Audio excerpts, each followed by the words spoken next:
Good afternoon, prospective independent MP Paul Brown in balmy Great Yarmouth. Video number 4, the party in power.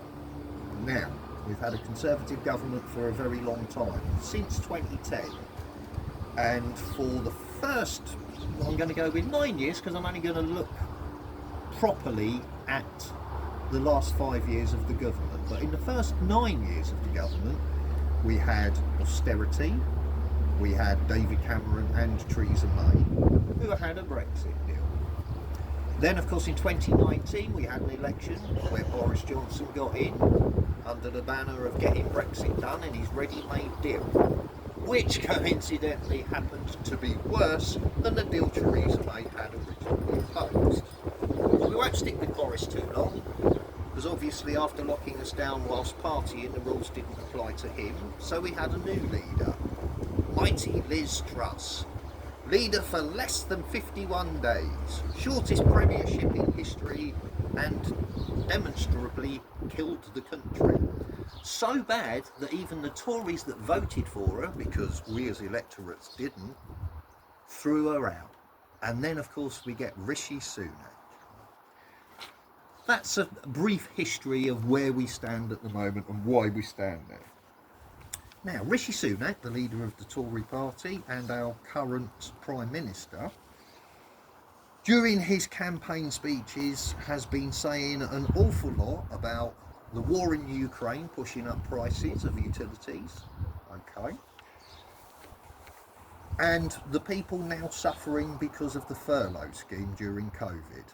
Now, I appreciate that during COVID something needed to be done. But what were the Chancellor at the time, now Prime Minister, Rishi Sunak's options? Well, let's see. You implement a furlough scheme, or maybe you make everyone claim, but of course there's not many people out at work, and I'm not sure the computer system or any system would be able to take that many people claiming. So realistically, the options that he had were extraordinarily limited.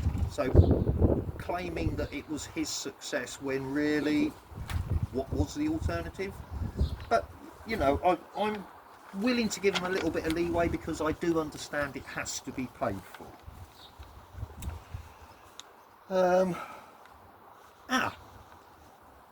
Now, utility prices increasing. I appreciate the tragic situation in the Ukraine has not made it easy for anyone that has an association with the Ukraine, the Ukrainian people, and the knock-on effects. So I get utility prices rise. I do get that.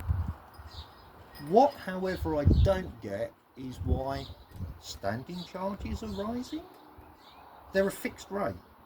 Why does the war in Ukraine mean that standing charges, which basically make profits for the utility companies, why are they going up? The utilities company must realise the country is on its knees and yet it still wants to make more profit. I have an issue with that. Sorry, I will need to look at my notes again. Right. I could say an awful lot more about Rishi Sunak's premiership, and I could say an awful lot more about the Tory government, but I do actually want you to get to the end of this video.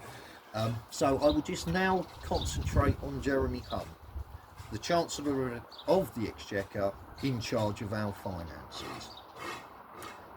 This is a person who has stated on record that there are some people in this country that can't live on £100,000 a year.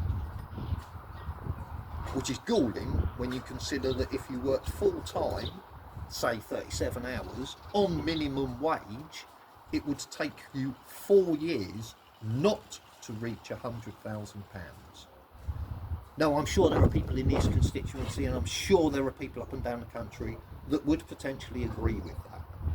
However, I'm going to go with the majority, and I include myself in that, think the man is perhaps a little out of touch, and I think I am understating that horrendously. if you are in the prospective constituencies of Messrs Sunak and Hunt, and what they're saying does apply to you, you have every right to vote for them.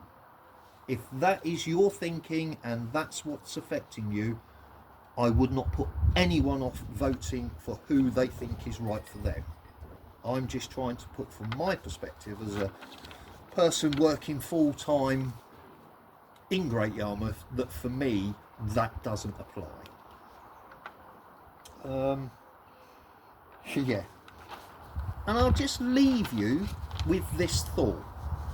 During the last year, Rishi Sunak, our Prime Minister, in charge of this country, has made £137 million personally. Now, working on the principle that this man obviously knows what he's doing with money, why has the Chancellor, who is in charge of our finances, not said to the Prime Minister, well, you've made an absolute bucket load of cash, how do I, as Chancellor, make a bucket load of cash for the country? As opposed to taking a bucket load of cash from the country.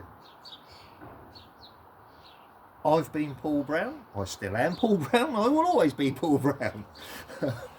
Thank you for watching. Like and share can get us there. Have a good day, folks.